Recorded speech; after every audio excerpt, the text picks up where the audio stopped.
am the CEO and founder of AviaDev Africa, your African aviation platform dedicated to supporting the development of air connectivity to, from, and within the African continent. This is the 7th edition of AviaDev Insight Live. So at the end of the session, we're going to be sharing some details about our upcoming events, which are all completely free to attend. But I'd also like to make you aware that since our last session, we have announced now that AviaDev Africa 2021 will go ahead, albeit it will be online between the 9th and the 11th of June this year. The event will still be hosted by Ravenala Airports and will offer a taste of what Madagascar has to offer ahead of the live event taking place in 2022. It's free to attend, so make sure you head over to the website and you can register straight away. So as usual, I'm coming to you from Manchester in the UK, a very unusually sunny blue sky Manchester today, as spring is on its way over here. Aviation, as we keep saying, is just too important to the globe and especially too important to Africa's development. And we need to make just some more noise to make everybody aware of just how important it is to the recovery of the world's economy and Africa's economy as well. This event is also your opportunity to pose your questions. So thank you to everybody who sent in questions ahead of the session. So without further ado, allow me to introduce my very special guest. Today, we are not going to be departing from the regular passenger stand at the terminal, but we're going to be heading down to the cargo ramp. The cargo business has been absolutely vital to ensure that Africa has received PPE, food supplies, and retained connectivity when it comes to trade. And now that the vaccine rollout has begun as well. So we're now going to today bring you a positive news story for once. And that's something we always aim to do here at AviaDev. So one airline that's been at the forefront of keeping Africa connected is Astral Aviation. And today we will meet the airline CEO, Sanjeev Ghadia. Sanjeev launched Astral Aviation in the year 2000. And it's grown to become the largest private cargo airline in East Africa, boasting a fleet of Boeing 747-400 freighter, DC-9 freighter, Boeing 767 freighter, 727 freighter, and F-27 freighters as well. He's also the vice chairman of the African Airlines Association Cargo Task Force through Afra, who obviously we interviewed a couple of weeks ago, who are promoting cooperation in operational, commercial, technical, and training. And he also, Sanjeev, holds the post of vice chairman of the International Air Cargo Association, or TIACA. So he's a very, very busy man. We're very lucky to have him. So Sanjeev, if you can start your video and join me on stage, that would be fantastic. Welcome to the podcast, Sanjeev. Thank you, John. And it's such a pleasure for me to be in your show. And I also want to thank you on behalf of the aviation industry in Africa for whatever you're trying to do, for some of the lovely events that you are holding in Africa. But also what is very important is to make sure that the aviation industry in Africa is in the limelight. So I'm really, really grateful to you and to your team for the webinars and to actually keep the aviation sector in Africa in the limelight. I really appreciate that. It means a great deal. And, you know, it's been really difficult. Obviously, I think it's almost coming up 12 months since I last got on a flight and I was last in Africa. So it's been really, really strange the last 12 months doing everything really from my kitchen in the UK and trying to stay in touch with people and trying to support the industry in the best way that I know how, which is to keep us talking. And I think we need to keep doing that. Otherwise, you know, we're really going to struggle. So no, I really appreciate that. That's very kind of you to say so. So let's kick off with a question. We've got a question from Edward, who's a commercial pilot over there in Kenya, where you are. And he wants to know a little bit more, you know, the juicy bits about the origin story of Sanjeev. So, you know, who you are before you were created Astral. And what led you to have that crazy idea? Oh, yeah, I know what I'm going to do. I'm going to start an airline in Africa and I'm going to start a cargo airline. So if you can enlighten us, that'd be great. Thank you. I'm born and brought up in Kenya. I come from a city called Kisumu, which is a very beautiful town in the western part of Kenya by the shores of Lake Victoria. And in my early days, I did my primary and secondary schooling in India. And then my parents decided to send me to London to pursue a degree in banking. So I actually am a professional banker by career. And I've actually had the opportunity of working in the city of London for a couple of years before coming back to Kenya. So my entrepreneurial journey in Kenya started, in the 1990s when I decided to go into business. Because I just didn't like the banking scene in Kenya, and I decided that this is not my cup of tea, and I decided to venture into the business of UN procurements. And we were very fortunate because at that time there was a lot of opportunities within the regions of Somalia, Sudan, the Congo, and I set up a business which was called Astral Trading Company, and we were doing a lot of procurements to the UN. And what I noticed, John, was that when we were delivering the cargo to the airport, there were no cargo planes in Africa. A lot of these planes were actually coming from Dubai or from other regions. And that's where we realized that there's a good opportunity to actually have one or two cargo aircrafts which would complement our procurement business for the UN, and to actually offer a delivery of the goods to the destination rather than to the airport. So we started our journey with the famous Antonov 12 aircrafts, which were acquired in 1989, almost about 22 years ago. And we started operating the Antonovs in Kenya. And we didn't have an AOC. We had a wet leased Antonov 12. We actually had three, as a matter of fact. And our objective was to just meet the requirements for the UN. And that was all we were looking at. And we were just going to operate charters. And as time went by, we decided to change our business model from being a charter operator to being a scheduled operator. And it took us about 8 years to make that decision, because the first 8 years were really fantastic. It was the honeymoon period in aviation, where you only flew when you got paid and when you had a flight plan in mind. And when you started when we started going into the scheduled business, we started realizing that it was more challenging. And it actually became really, really good fun, because we've done some amazing things in the last 20, 21 years. And really, when I look back and I think about what my vision was for Astral and what we have done over the last sort of 2 decades, it brings a lot of pride that we've really done something to be proud of. Yeah, I think it makes, we see the story and the way that you've actually, as I alluded to in the introduction, kept Africa connected. But you've been doing this for so long when it comes to delivering aid and getting it to places that it needs to go.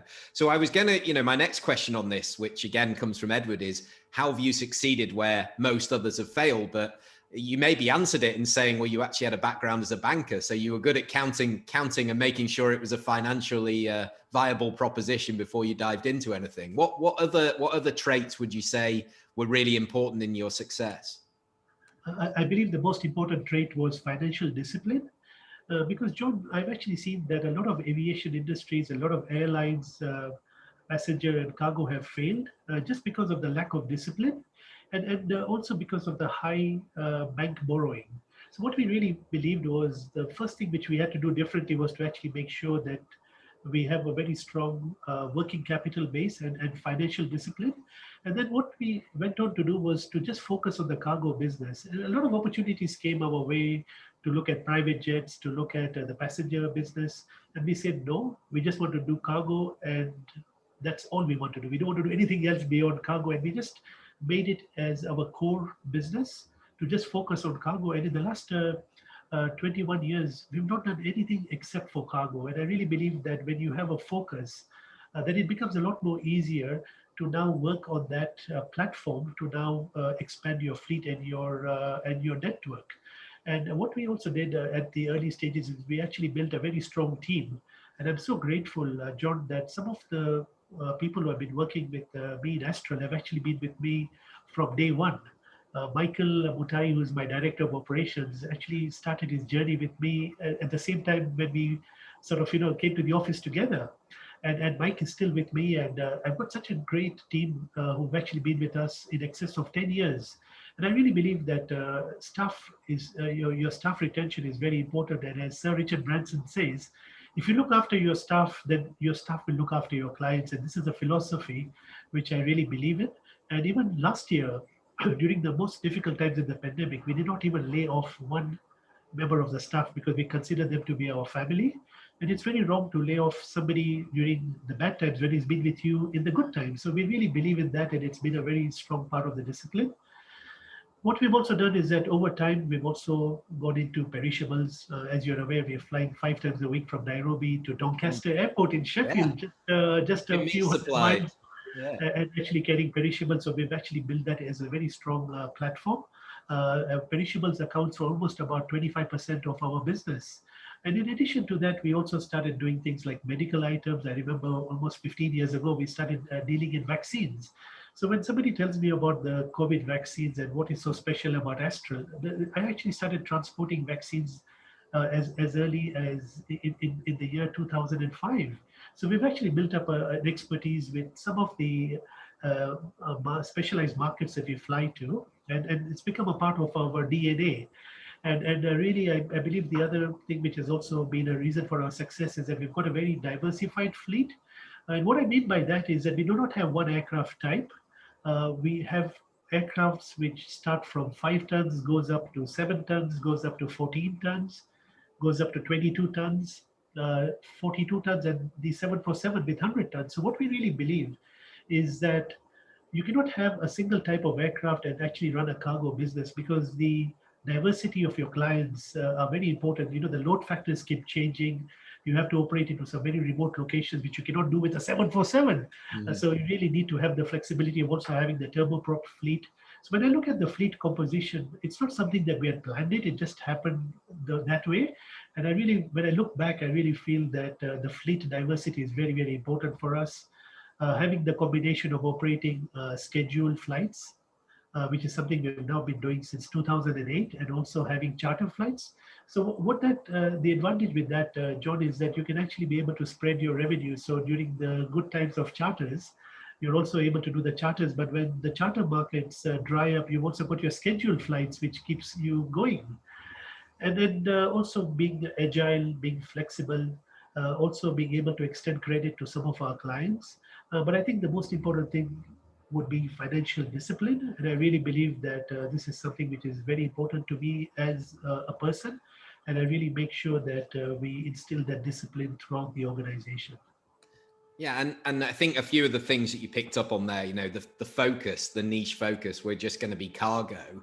I assume, I mean, don't know whether you've ever been asked this question. Did you ever, or would you ever consider going into the passenger market? I mean, maybe now's the wrong time to ask that question, but you know, has that ever crossed the table there as a?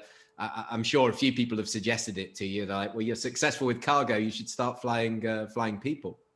It's such a coincidence that you asked me this question, because a few years ago we entered into an MOU with HNA, which is the Hainan Oh, Airlines group I in know. China. I don't know if you remember, John. Yeah. They wanted to partner with Astral to set up an airline, a passenger airline in Kenya, which would be able to transport the Chinese passengers who would fly on a Hainan Airlines plane from China to Nairobi, and then we would distribute the passengers on their behalf. And it was just a bit unfortunate that the timing was not right, and we never were able to go ahead with that project. But I can tell you one thing, that every year I receive 2 to 3 proposals to start a passenger airline.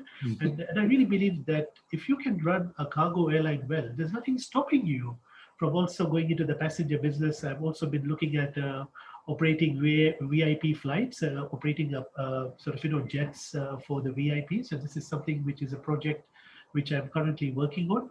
And I really believe that if we need to get out of the comfort box, then that comfort box is the passenger business. And I really would like to inform you that I'm still thinking about it. And I really believe that if I want to get into the passenger business, it will be from 2023 onwards, because I really believe that this is not the right time. We still have a good few years of cargo, which we would like to do. And we have to look at the passenger business as a complementary to the cargo business. And if I run the passenger business with the same level of discipline, with my financial discipline, the schedule discipline, having the right type of aircrafts, I'm quite confident that it will be one of the most successful passenger airlines in Africa. Absolutely, no doubt about that. And that's really, it's really interesting, because that wasn't one of the questions that we were gonna ask, but I'm glad I did. I think the other things you picked up, we're going to come to fleet shortly. We're going to talk about the vaccines as well shortly. But the other thing you said is, you know, number one, just know what you're good at, focus on that, hone in on, and obviously initially you had a mandate, your cargo, the business was begun to help distribute the kind of humanitarian. Now you're into different markets when it comes to cargo. The other thing you mentioned about the team keeping everybody together, you obviously at the helm, you know, I'm a big Manchester United fan, and I believe, you know, we had all our success when Sir Alex Ferguson was the manager, and he was the manager, he was the constant for that period of time. And he was our manager for about 26 years. So you've been 21 years. So you've got a bit longer to go before you overcome his tenure.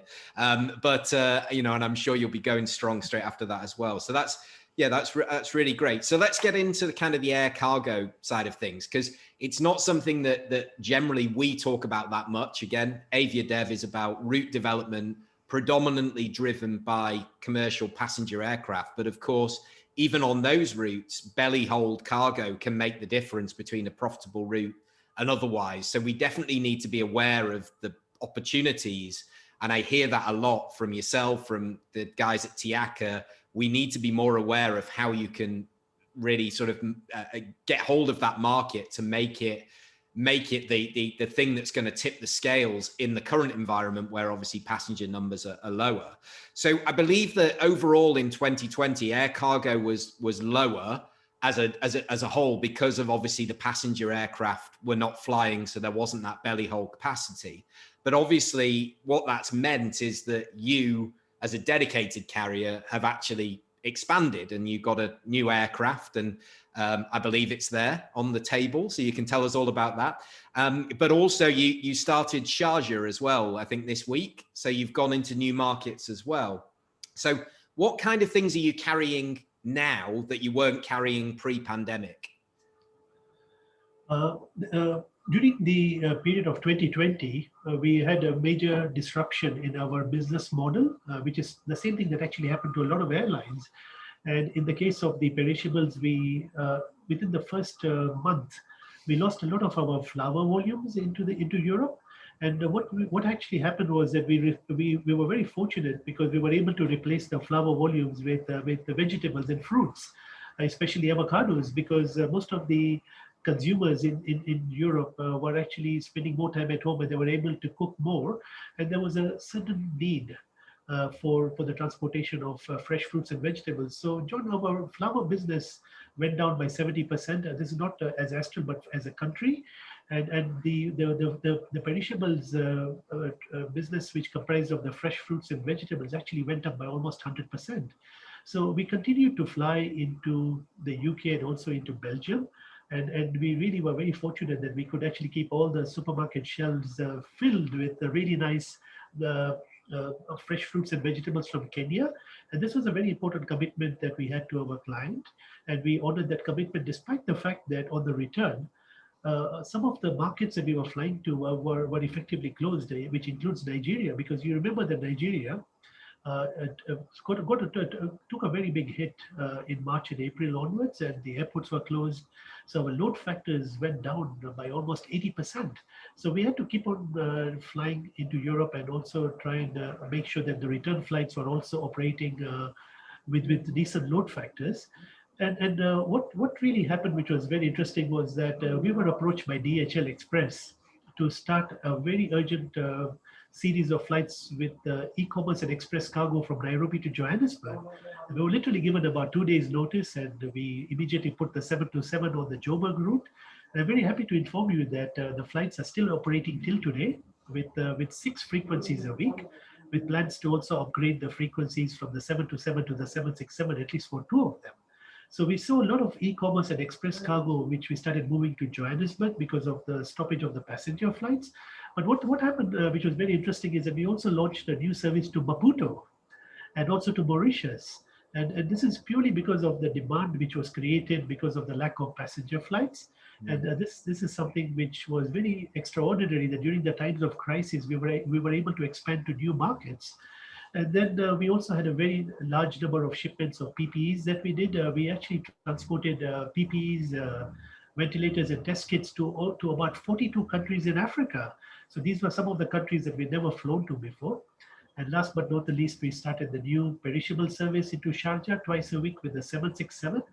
And it's really exciting because I'm actually flying on the flight on Sunday from Nairobi to Sharjah. We've done a flight last week, and these are the early steps of the 767. will be operating at least twice a week into the UAE. And this is so important because the UAE is a very important trading partner of Kenya. And we've been able to offer this direct service, which will benefit the perishables sector in Kenya and also help us to bring some of our own cargo from the UAE into our Nairobi hub. Amazing.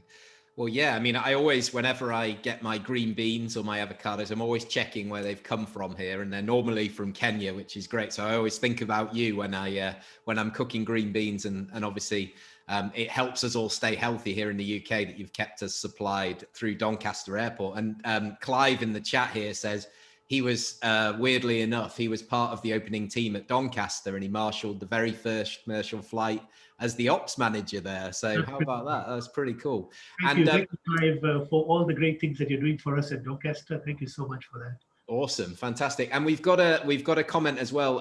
Joao's with us, the CEO of LAM Mozambique Airlines as well. Yes. So he's just asking, what was the effect on overall cargo capacity by airlines offering passenger aircraft cargo services? So, from what we've been actually told last year, there was a 35% drop in capacity to and within Africa, and a 48% drop in capacity intra-Africa. So last year was a very tough year because immediately the passenger flights stopped flying, the capacity dropped, and what happened was very unfortunate that the rates went up. Some of the rates that you were actually experiencing during the pandemic were at the highest levels, despite the fact that the fuel prices were very, very low. So the drop in capacity, and when you look at Maputo is a very strategic location for us. We've been flying there now for almost a year, and my highest regards to my good friend Jao. I've actually known him since he was a commercial director at LAM. He's been very passionate about cargo, and now he's a CEO. So that's such a great opportunity when I'm dealing with like-minded CEOs who actually believe in cargo.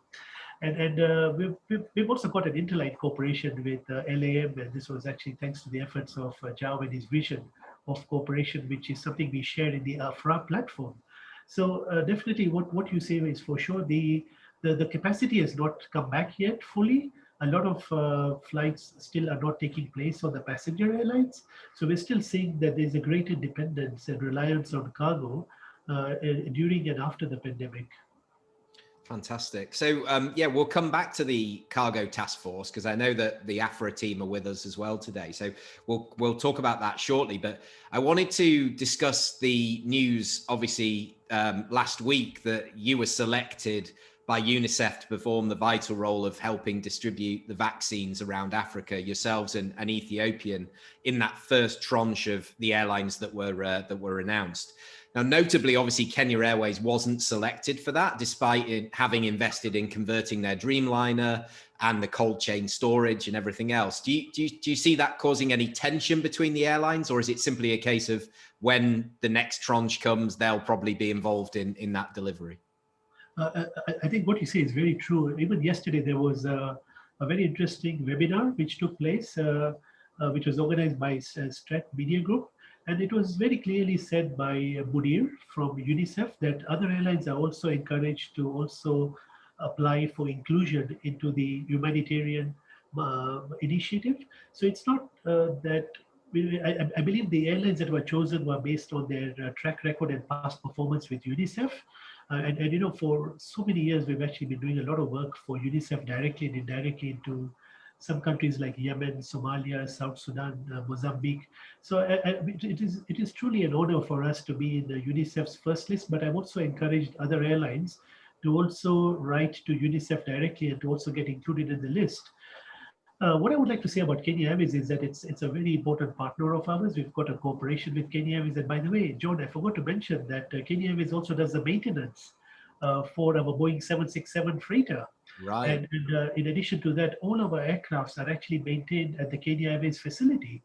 So we really have a great cooperation with Kenya Airways. I've actually gone through 4 CEOs, and my relationship with each and every one of them has been very healthy. We've worked together. And what I've also mentioned in my previous events is that we have no problems in also cooperating with Kenya Airways for the vaccines movements.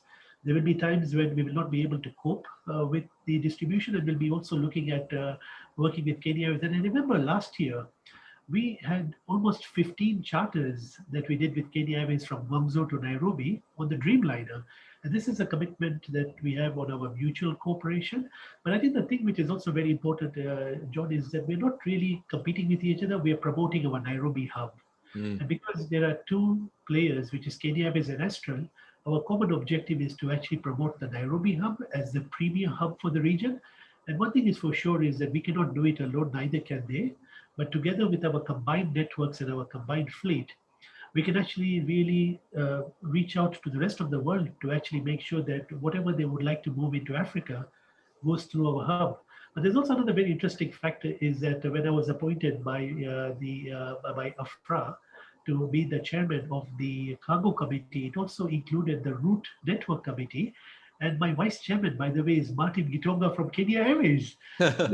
So we're in AFRA together. We are talking about strategy. We're talking about cooperation, and I really believe that I'm truly proud of the role that the national carrier is playing during the pandemic, and we are here to work with each other. And it is through cooperation and collaboration is a way in which we will be able to build great networks together. Yeah, really, really interesting. You say that you've obviously worked with 4 different CEOs at Kenya Airways. So if we're continuing the football analogy, if you're Manchester United, they're definitely Chelsea, I think. And I believe we're playing Chelsea on Sunday. So sorry about that. We're just really indulging the football anecdotes today and analogies.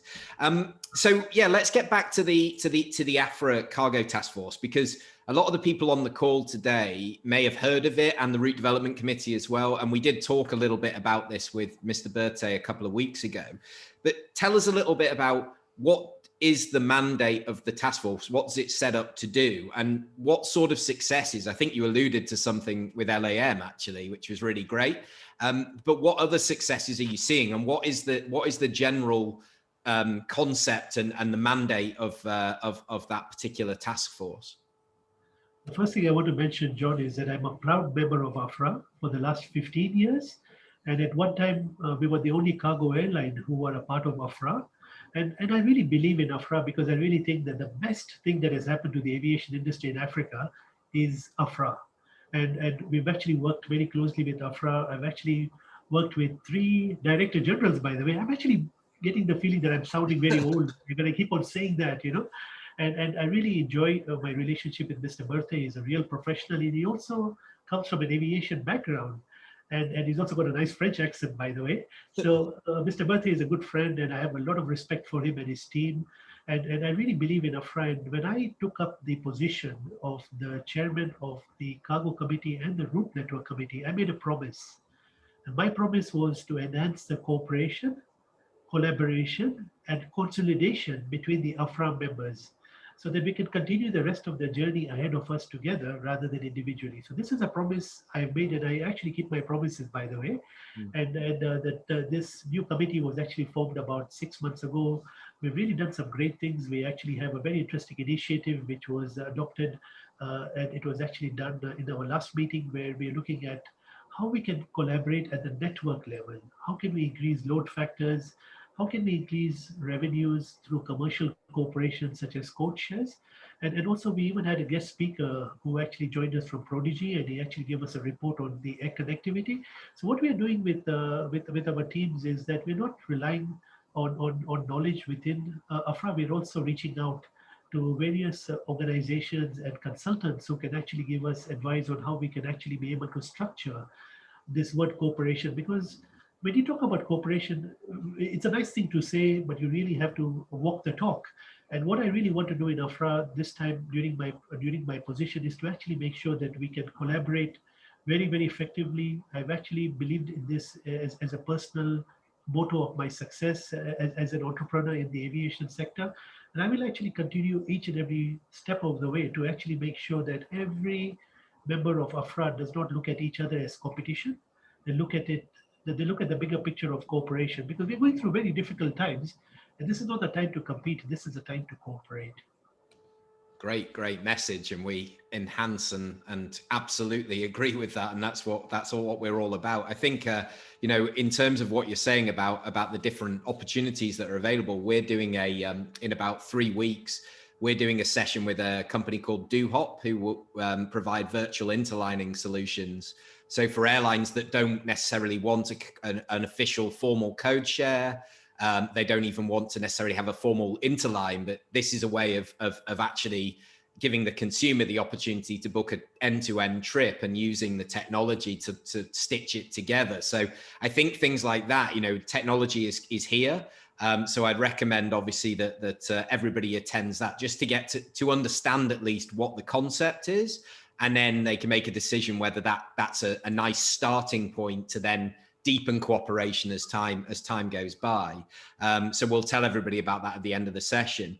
But in terms of, we've talked about the AFRAA Cargo Task Force, but you're also the vice chairman of TIACA, which I mentioned at the beginning. So that's obviously a global association.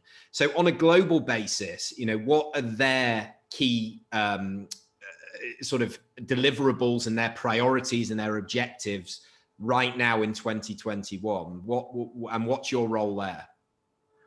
That's again a great question. Just like AFRA, we are also a member of TIACA for almost 18 years now. And I've been very fortunate that I was actually the first African airline to become a member of the TIACA board of directors. And I really believe it's a very important undertaking, because my principal interest is to represent the needs of the African aviation sector at a global level. And I've been very fortunate that with the support of the board of TIACA, and also with my own chairman, Mr. Stephen Polmans, we've actually been able to foster a culture of cooperation. We did a cooperation with AFRA as well. And what I really believe is that within TIACA, I'm the voice for Africa. And if it's anything to do with Africa, I'm very passionate and vocal about it. And that is really where I'm actually coming from, to be Africa's ambassador to TIACA at the global level, and to address Africa's challenges within TIACA and also within our board members. But the good news that I have, John, is that we have a new Director General, who is a gentleman I've really worked with for a long time. He's a friend, colleague, mentor, and is Glyn Hughes, formerly from IATA. So Glyn has become the Director General of TIACA from the 1st of February, and it's so great working with Glyn and Stephen. And last year was a very important year for TIACA, because we went through an entire transformation exercise where we changed a lot of things that we were actually doing before. But what our focus for 2021 is to actually engage our members, to actually have a greater level of membership satisfaction. And what is very interesting, John, is that we actually managed to get more members in 2020 compared to before. Wow. So our membership levels have actually gone up, which is absolutely fantastic. We're also focusing on advocacy, partnerships, and we're also continuing our events. And I'm not sure whether you've actually participated in any of our webinars. We have two very great webinars. We've got one which is economics for cargo. We also have one which is sustainability for cargo. So there's a lot of interaction that is going on between the between the TIACA members and also the trustees and also the aviation community, and we're really playing a very important part. But the other project which I can think of, which is also very dear to me, is Project Sunrays, which is a project that we've actually done with pharma.aero, where we've actually come up with a number of initiatives of how we can actually add value to the COVID-19 vaccine transportation. And it's really great because TIACA and Pharma.aero got together. We've actually come up with two white papers, which has been published by the Project Sunrays. And I really believe that the bottom line is that we want to encourage effective collaboration and communication within the air cargo communities to actually make sure that we can be able to take up the task of the transportation of the COVID vaccines. Then we're also doing some really interesting initiatives on sustainability, John, and we've also got a digital agenda, by the way. I'm actually also looking at promoting the role of drones within TIACA. We're actually getting a number of drone companies who are actually becoming members of TIACA, because it's something that I'm very passionate about. And I really believe that TIACA as an organization is in the right place.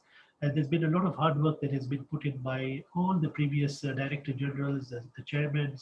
And I'm so proud that my role in TIACA and AFRA does not really make me tired. I actually look forward to every meeting that I have at TIACA and at AFRA. And I really believe that the time for change has already started. And together, in my position as the vice chairman of TIACA and also with AFRA, we're really doing some very, very great things to benefit the aviation industry in Africa, because my priority is the aviation industry in Africa and not any other region. Great. Well, yeah, let me know about those sessions with Tiaka. We'd be very happy to, to promote those through our means as well. That's how all of this works between us. We have to share the communication as well. So let's sort of zoom back into Astral, because we had lots of questions about that. Actually, funnily enough, we haven't had loads of questions about the drone side of things, which is fascinating, because I remember us talking about it in great detail a couple of years ago. So let's come back to Astral. You signed an Interline agreement recently with Spice Express over in India. So are you looking to sign more Interlines? What was behind this particular Interline? And, are you looking for more Interlines within Africa? And what have you got set up at the moment? So we have about 28 Interline agreements, and the last 3 months have been really hectic because we've actually got a new manager who's responsible for alliances. And he actually joined us from Kenya Airways, by the way. So what has been happening is that we've started focusing again on Interlines. We did the Interline agreement with Spice Express, which is a part of obviously SpiceJet. The SpiceJet as an airline is the biggest cargo airline in India, and we have a number of opportunities of mutual cooperation through the Sharjah hub. And we're also working together on how we can actually complement and feed into each other's network. But the other one, which has been a really good one, John, is that we've also signed an Interline agreement with TAP Portugal, which came up at a very nice timing when we were doing our flights to Mozambique, because they have a flight from Lisbon to Maputo. Mm. And then we've also got a relationship with Airbridge Cargo, an Interline agreement with Airbridge. We've also got one with Cathay Pacific. We're also talking to FedEx and also to MNG. So it's really important to have Interline cooperation. I really believe in that. Approximately 20% of our revenue comes from our Interline partners, and we've actually got all the top airlines who interline with us. It's such a pleasure and honor to work with some of the Interline partners, because it makes the world smaller. And when you look at the Interline relationships, which enable us to carry cargo from Brisbane in Australia all the way to Mwanza in Tanzania, carrying personal effects from Beijing and taking it all the way to Lusaka. This is really the beauty about Interline agreements. It takes almost a month to 2 months. Sometimes it can even take 6 months to negotiate an Interline agreement. But it's such a pleasure when you put the logo up on your website. And we have a number of Interline agreements which are active. There's some which are not active. So we're always trying to see how we can be able to resuscitate the inactive Interline agreements and actually get them working. Amazing. So yeah, more proof of cooperation. And obviously, AviaDev exists as a forum predominantly, again, if you talk about focusing on a niche, our niche is route development. Our niche is making Africa better connected within Africa. So on that sort of, that kind of angle of things, where would you be looking to serve, in terms of destinations within Africa? And what would you look from if a civil aviation authority, an airport authority is listening to this now and they think, I want to go and I need to prove a business case to Sanjeev. I really need this. In the absence of the passenger traffic, I should actually be focusing my route development activities on trying to encourage a cargo airline to come. Is it similar in terms of the approach that a destination airport would sort of take towards a commercial aircraft that's a passenger airline, or is it something completely different? It's slightly different, because we do not believe that that you can actually have one cargo hub in Africa. We really believe that you need to have 3 hubs. So we've already got the Nairobi hub, which takes care of a very big part of East, Central, Southern, and the Horn of Africa, along with the Indian Ocean Islands. But we're also looking at developing a hub in South Africa, and also developing a hub in West Africa. And we're making some very good progress. We've also been doing flights out of Johannesburg. In the last 1 year, on the return, we fly from Johannesburg to Lusaka, and then to Nairobi, Joburg to Maputo, and then to Nairobi. So we're looking at expanding the South African hub, because we really believe that Johannesburg is also a fantastic hub. So what our vision is for expansion in our business, as far as the network is concerned, is to actually have 3 hubs: East Africa, West Africa, and Southern Africa, and have anything between 25 to 30 destinations which are available on a schedule, and anything between 50 to 60 destinations that are available for charter. Because when you have a single hub for cargo, it becomes very difficult, especially when you only have one-way load factors, unlike the passenger flights, which actually have return loads. So what we really believe is that we need to have a very nice strategy for hub and spoke based on expansion into a greater part of Africa. But what we're also looking at is, in addition to expanding into the UAE, we're also looking at Saudi Arabia, because Saudi Arabia is the largest consumer market in the Middle East, very, very strong market, very good for meat, also for vegetables and flour imports. So we've already done flights into Riyadh. So we're looking at expanding into the kingdom, and we really believe that our Kenyan, the quality of our Kenyan meat and exports is of a very high quality. So Saudi Arabia is on the radar. But last but not the least, we should not forget about China, because China is the biggest trading partner with Africa. And we really are trying to get our presence in China. There's a lot of work which is in progress, and we look forward to the day when we can actually connect China, Middle East, Europe, and Africa. And this is really the dynamics of actually bringing in cargo from all these regions into Africa and then distributing it on our 3 hubs. And this is really where I believe the strategy for Astral lies. It's something that we've actually been working on, but it takes time. We're very cautious. We're very in our strategy, and we have to make sure unnecessary risk. And it's all about timing, John. If you get the timing right, it will work very well. But if you get the timing wrong, you could lose a lot of money. Yeah, we know how painful these decisions can be if they're not taken at the right time. And I think in terms of these meetings, both between the airlines and with the airports and the airlines, Astral's going to be there with us in June at AviaDev as well to take some meetings. So everybody, you're going to get that chance to kind of pitch to Sanjeev and the team and at least have that conversation, albeit unfortunately it will be virtual this year. So we'll see how we go. So let's come back to the fleet then, because we talked about that, and this will give you an opportunity to show off your models there on your desk. So we had a question from Eddie, who's from Ishko, a great friend of ours, who look at the lease pricing and the financing elements around aircraft. And he basically asked, you alluded to this earlier in the session as well, but he says, how does Astral currently manage the challenge of operating such a diverse fleet? So I guess he's not saying, why do you have it? You explain that they're all different shapes and sizes and ranges for different projects. But he's sort of saying, how do you manage this from the crew, the licenses, the spare parts, the maintenance, the product support? Because the normal attitude now, especially in commercial aviation, is get one type of aircraft. You only then need to have type rated, the pilots are interchangeable, the mechanics are interchangeable, etc. So that's question one. How do you do it? Secondly, I know you've just got the 767 freighter, which is there on the table, but if you were to look to further expand the fleet, what kind of thing would you be looking at?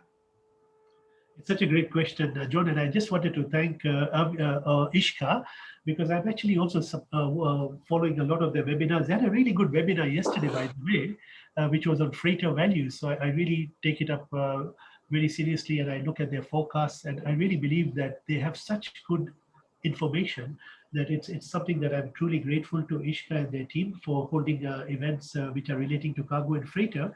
But the question that is actually asked is very relevant, because our fleet is so diverse that it becomes very difficult as an airline to actually manage the compliance. Because when you look at compliance, it is actually a very important part of the success of Astral Aviation as an airline, because we have to actually make sure that we comply with all the regulatory requirements of an airline.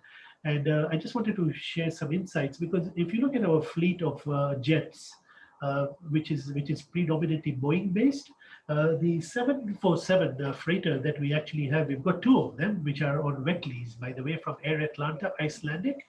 So when you operate a wet leased aircraft, you actually have a certain level of flexibility, which really helps in terms of operations.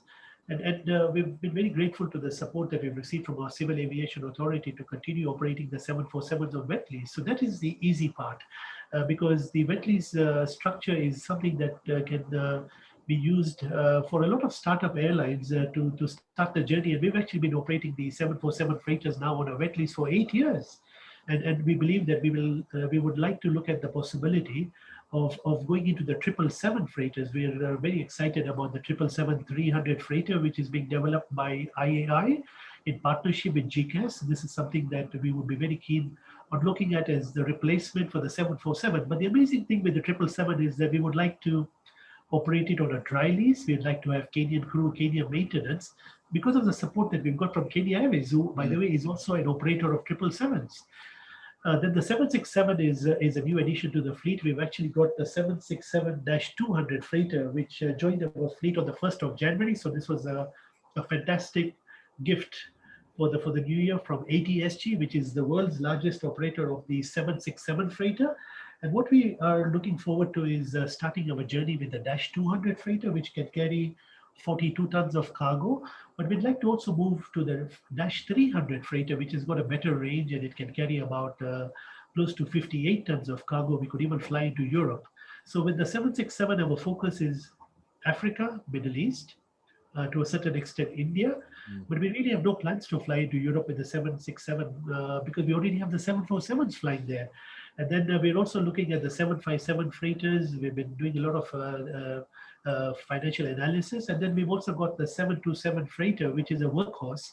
And there are times when people look at our 727s and they have a smile because they know that these are old aircrafts, but we've been operating them now for 8 years, and we've really done a lot of great things with the 727. It's a real workhorse. And then don't forget, we also have the DC-9. Some of our crew are also rated on some of the aircrafts. Like, for example, our DC-9 captain is also rated on the 767. Right. Our 727 pilots also rated on the DC-9. And then I really would like to also talk about our turboprop fleet. Currently, we have the Fokker 27, which we acquired from Farnair many years ago. And we also have a number of Fokker 50s, which are on wet lease.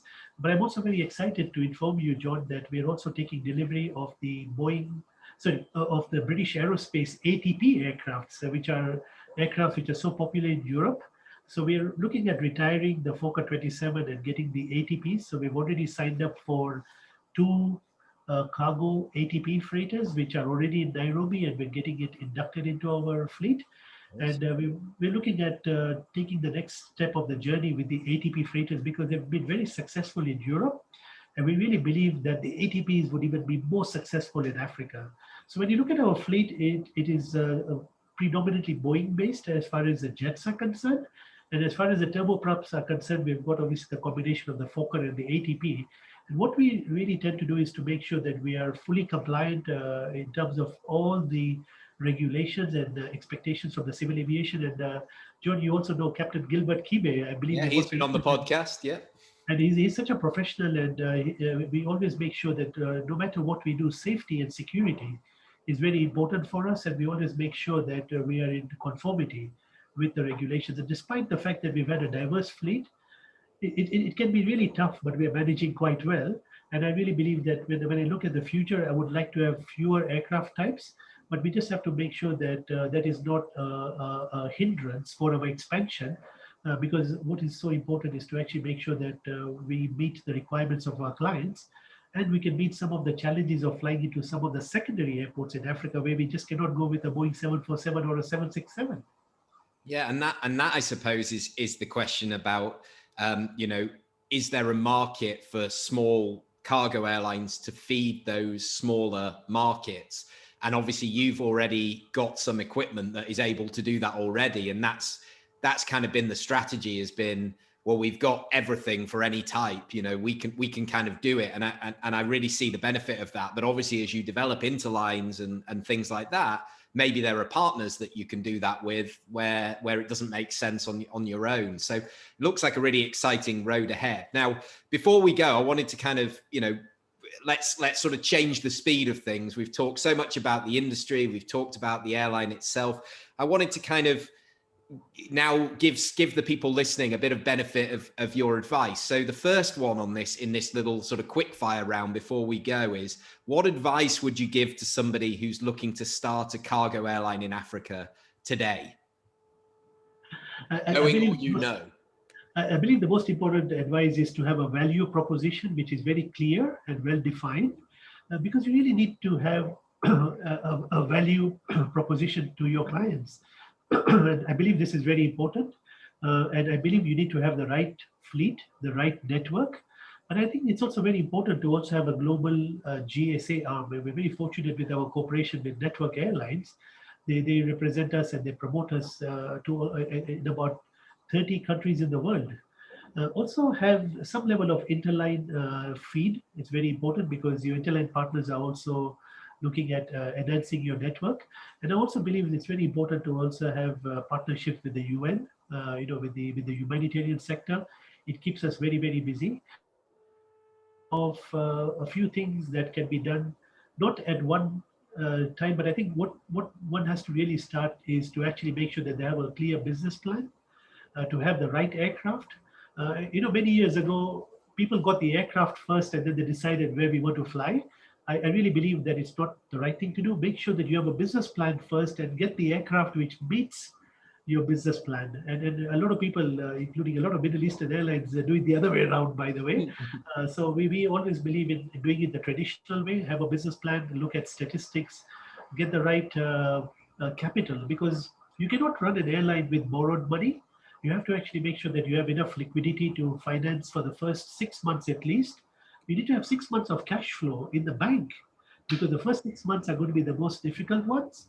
And then without having shareholders' funds and without having a strong working capital foundation, it's very difficult to start an airline. So it's a combination of working capital, business plan, having the right aircraft, having the right staff, having the right network, and having the right level of partnerships. It's something which has taken us 21 years to develop, and we're still learning. By the way, I can't say that we've reached our ultimate stage of Astral. Every day we're learning something new, and we're just taking it on step by step, because it's a long, very long journey, and I really believe that we have not even reached halfway.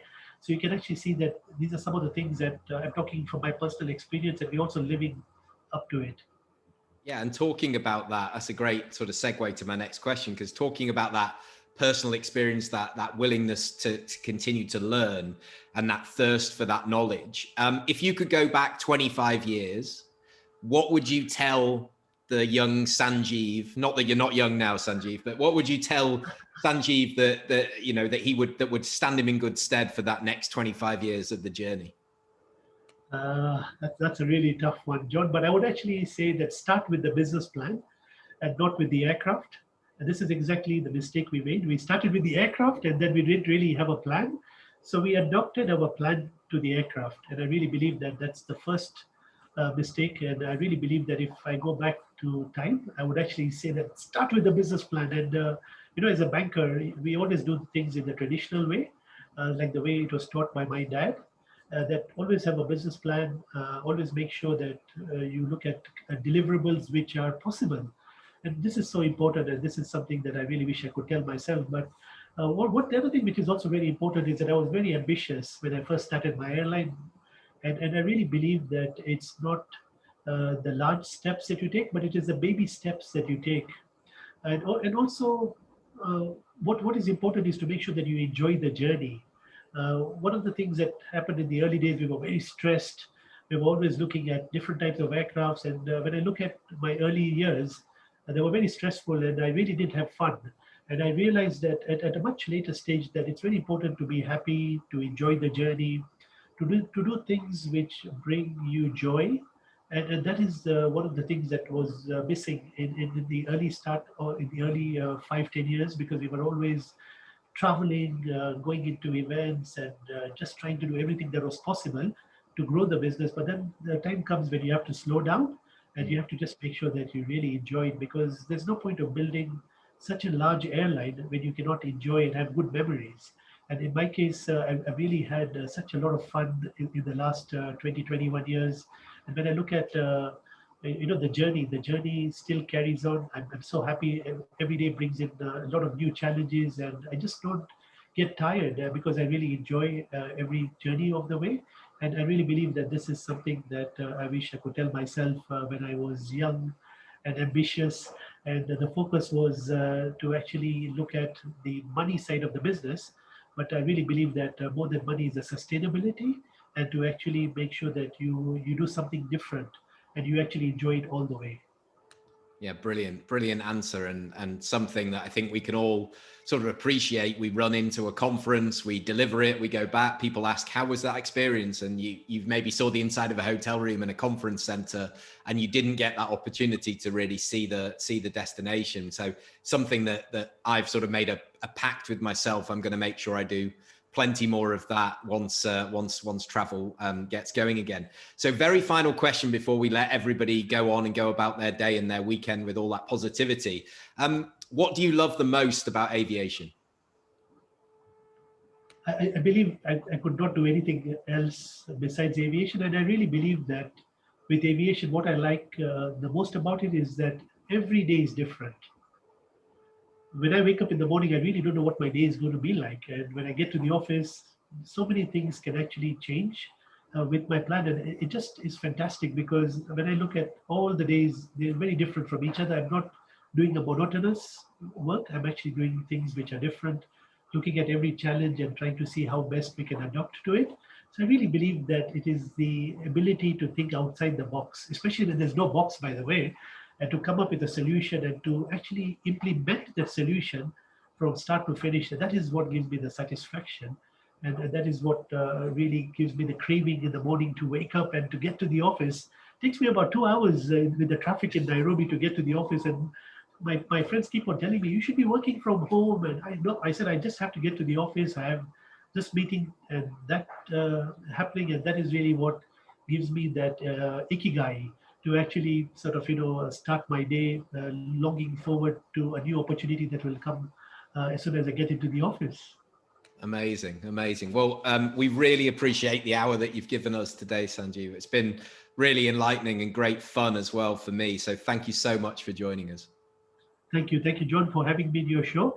And I look forward to a great match on Sunday between Man U and Chelsea. So I'll definitely be watching that match in Dubai. And my best wishes to you and your family, and keep well and keep safe. Thank you so much. So before we leave you all today, we're just going to show you a couple of slides of some events that we have coming up for you.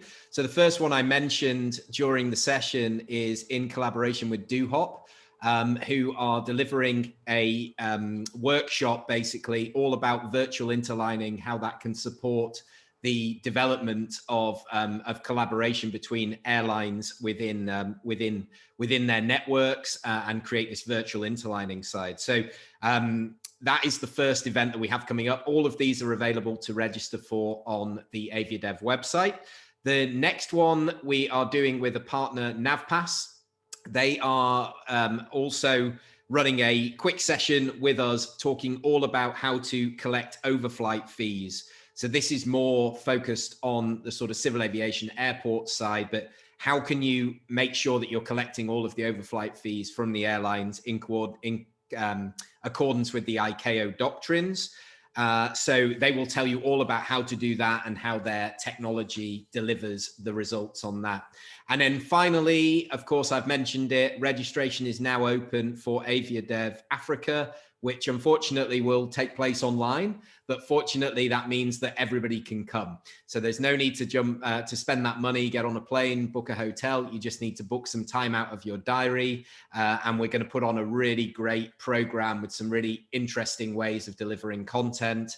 And it will still be hosted by our partners in Madagascar, Ravenala Airports Company, who are going to give us a taste of what Madagascar has to offer when we finally get there in 2022. Inshallah.